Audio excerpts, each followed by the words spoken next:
Have you guys ever received bad advice in business or in life that you just knew wasn't true or wasn't going to work or just wasn't good? Or have you heard someone give someone else bad advice that you're just like, wow, that is junk advice? I see it all the time, especially when it comes to Etsy. People giving other people bad advice in forums and message boards, on Facebook, wherever people are giving advice these days on the interweb. And some of it is just really, really bad, really terrible. And it's just not going to help you move your business forward, which is what I'm sure you're all trying to do. So today I'm going to talk about the top 5 bad advices that I hear and see people give, so you guys know what to avoid if you hear this stuff, and you can kind of separate it from what is truth and what's not true. Let's dive into that today and talk about bad Etsy advice. All right, guys, what is going on? Welcome back to the Handmade and Beyond podcast. LL here, your host and guide through your Etsy journey. Welcome back to the show. Thanks for listening. Glad to have you guys here. Hopefully you are doing awesome today.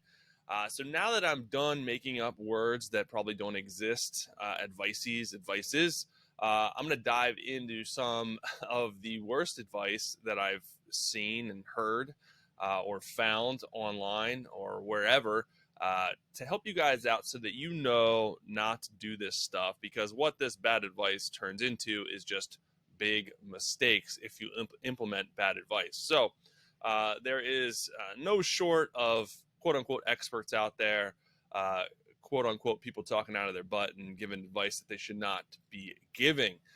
So I'm going to clear some of that up today and talk about the top 5 things that I've seen for you guys. So before I jump in, I want to give you guys something.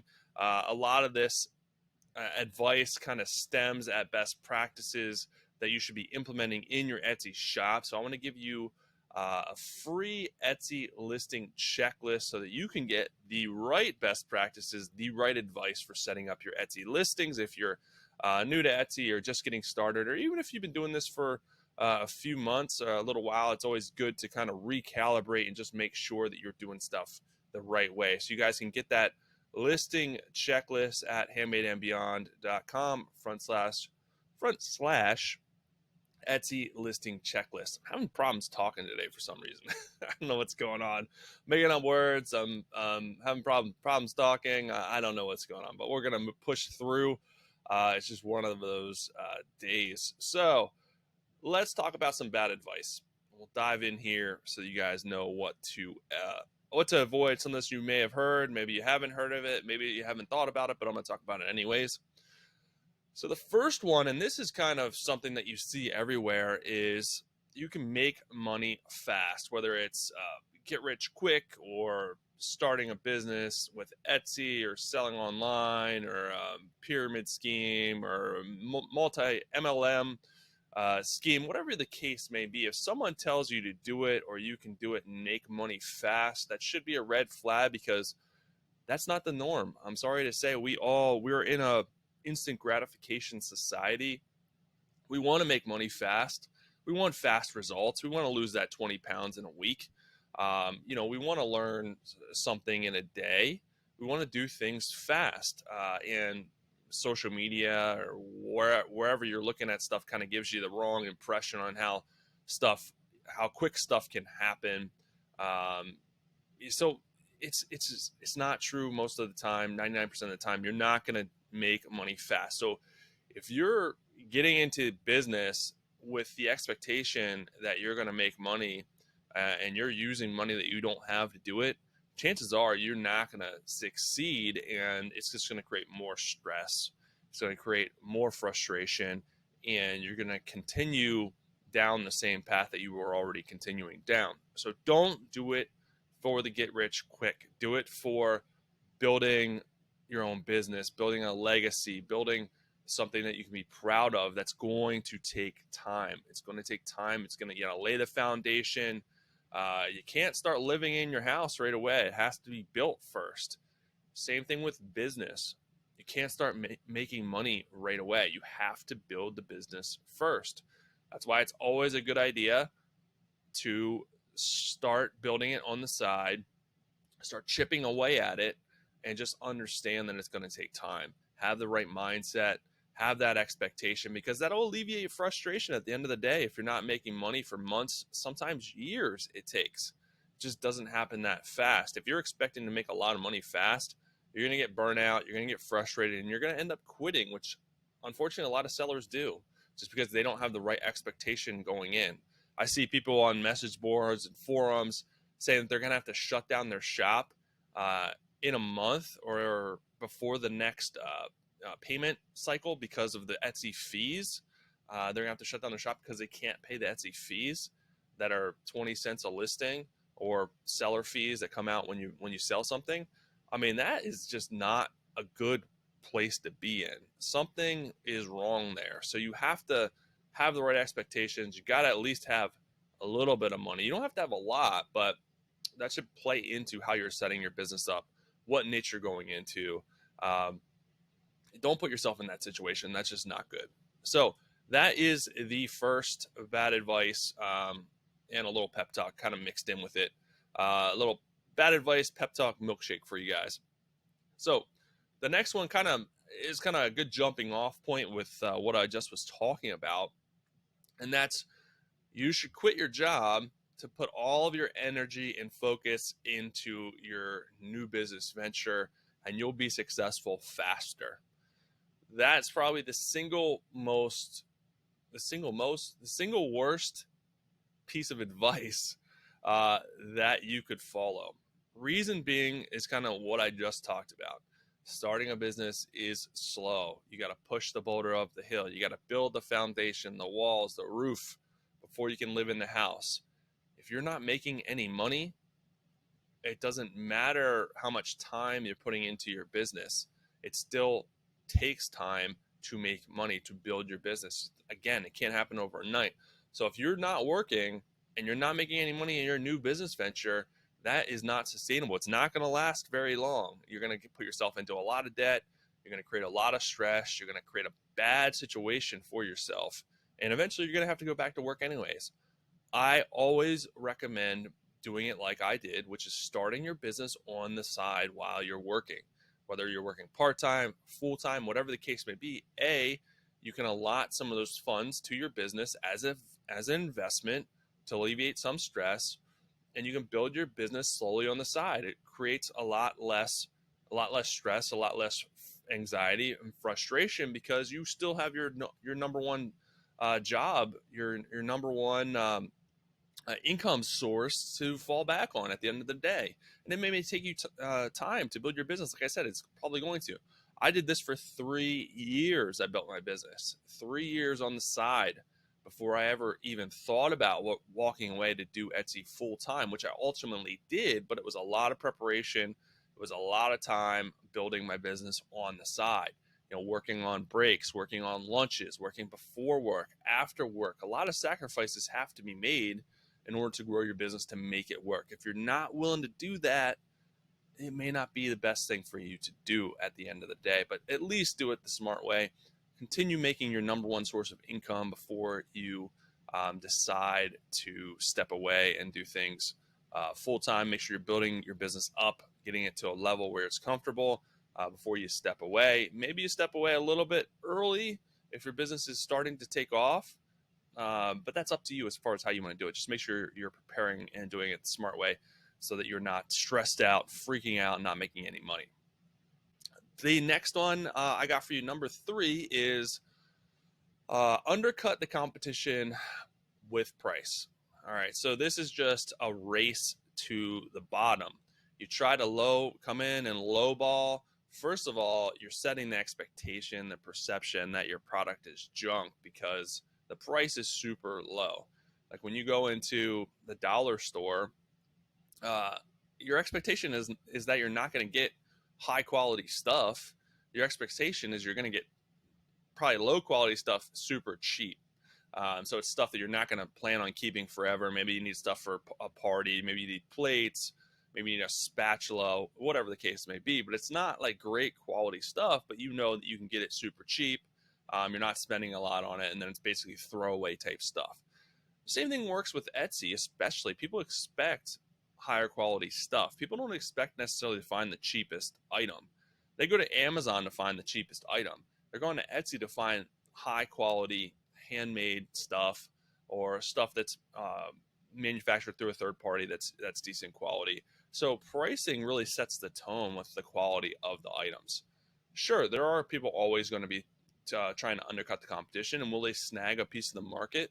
Of course they will, but it's not a long-term viable strategy. Have have faith in your product, have faith in your business. Do not join in and try and have the lowest absolute price on the market. If you've somehow managed to get your margins right and get the right suppliers, and you can come in lower, I mean, that's fine. I'm not telling you not to do it, but don't do it and sacrifice your margins. Don't do it and sacrifice your profits. Because if you're not making any profit, or you're breaking even, or you're losing money, it's not sustainable. You're never going to continue with your business. You're going to fail after a couple of months, or give up, or quit, or whatever the case may be. So don't race to the bottom. Don't think that you have to come in and have the lowest price on the market. You can have a middle of the road price. You can have a high price. You can be the highest priced out there, and that sets the tone. Okay, I'm high priced, but I'm also the best quality, and you can add to that with and reinforce that with your descriptions, with your pictures, with reviews. That will all reinforce that you're the best out there, that what you offer is the best. So there's lots of ways to do it without lowering the price, or being the lowest out there. So don't think that you have to do that. All right, so the number fourth one is, and this is an old one. Hopefully you guys still aren't doing this, but I still see people giving this advice, and it's garbage. Renew your listings as much as possible. This was, back in the day, a strategy that people followed to game the system. Etsy gives you a slight boost in SEO rank, search rank, if your listing is new or just renewed. So people were renewing their listings every day or every couple of days to continually get that boost, that SEO boost. Etsy still does that today, but they know if you're trying to game the system. The algorithm can see, okay, that listing has just been renewed. Now it's being renewed again, so it will not help you. What will end up happening is you're going to pay that 20-cent renewal fee. That's not going to help you. And if you have a bunch of listings you're doing that with, it's going to cost you a lot of money. I fell into this trap early on. I heard it was something that people were doing. Etsy changed the algorithm, so I was paying hundreds of dollars extra each month by renewing listings that absolutely was not helping me. So do not renew listings just to get an SEO boost. It is not going to help you. Of course, you're going to renew listings every 4 months, because that's when you'll have to renew them. That's when the renewal, the renewal update has to happen. Your listings are only good for 4 months. Obviously, you put up new listings, they're going to be new, so you're going to get an SEO boost as well for those as well. But don't renew them when you don't have to. It's not going to help you. If an item sells and you have multiples of that item, it'll renew automatically as well, as part of how Etsy does it. So don't do anything outside of what Etsy already does. No extra renewals. It's just going to cost you extra money. It is a junk strategy that no longer works, that will not help you. So don't do that, please.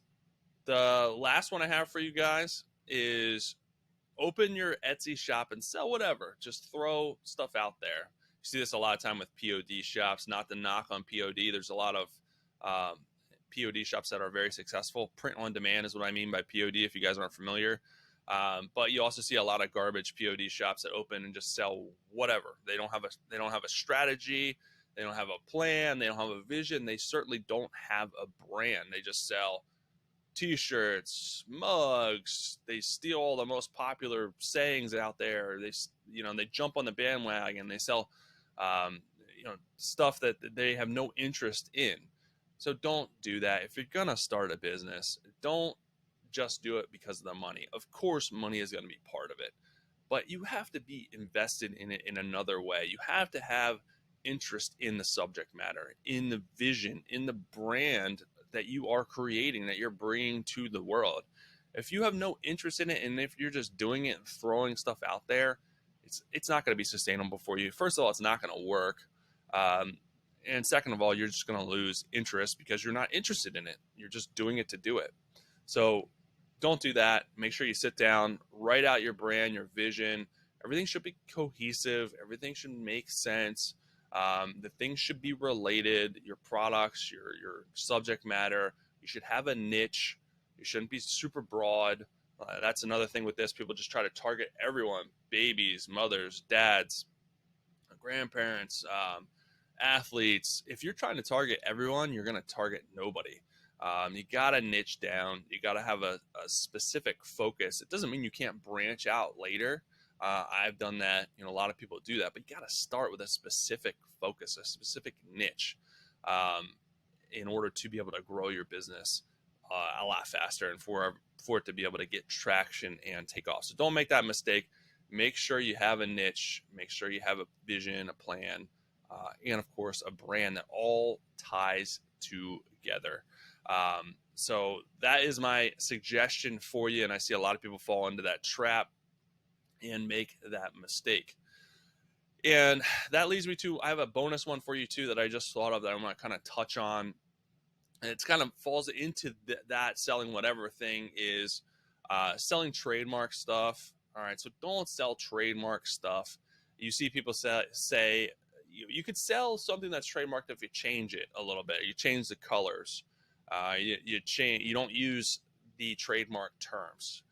I got news for you. It's still trademark infringement. Mickey Mouse is Mickey Mouse. It's still Disney. I don't care if you don't call it Mickey Mouse. I don't care if you change the color of Mickey Mouse to pink or whatever. It's still Mickey Mouse. So don't do that. You cannot sell trademark stuff. Your shop will get shut down. Tons and tons and tons of people get shut down. They're like, I have no idea why I got shut down. Well, it's because you're selling Baby Yoda stuff. It's because you're selling trademark stuff that you can't sell. I don't care if you're not calling it that. I don't care if you're changing the colors. It still is. It is what it is at the end of the day. So don't do it. If your only idea of starting a business is selling someone else's ideas, it's not a viable business, right? That's not something that's going to be successful. So don't go down that road. If you're selling art that's, all you can think about is doing Disney characters, well, you're still an artist. Do your own subject matter. Do your own ideas, your own designs. You still have that talent. You don't have to copy something that's trademarked. All right, but that's it, guys. Those are some of the most common bad advice I see given. I see people do. I see people complain about because they did it. So make sure you're not falling into that trap. Make sure you're not doing those things because I want you guys to be successful. I don't want you messing around with things that don't work or bad advice that you're following that people shouldn't be giving you. So hopefully that helps you guys out. Hopefully you're not doing those things, but this should at least prevent you from doing those things in the future. That's all I got for today, guys. If you guys want to download the listing success checklist, make sure you guys are going to handmadeandbeyond.com/Etsy listing checklist so you can get all the best practices to set your listings up for success. Whether you're a newer shop or you've been around a little bit, it's still good to recalibrate, like I said, and make sure you're doing things the right way so that you can make progress and get more sales, get more traction in your business, which is what I want for you guys. But that is all I got for today. I'll be back really soon with another good episode for you guys. Have an amazing rest of your day.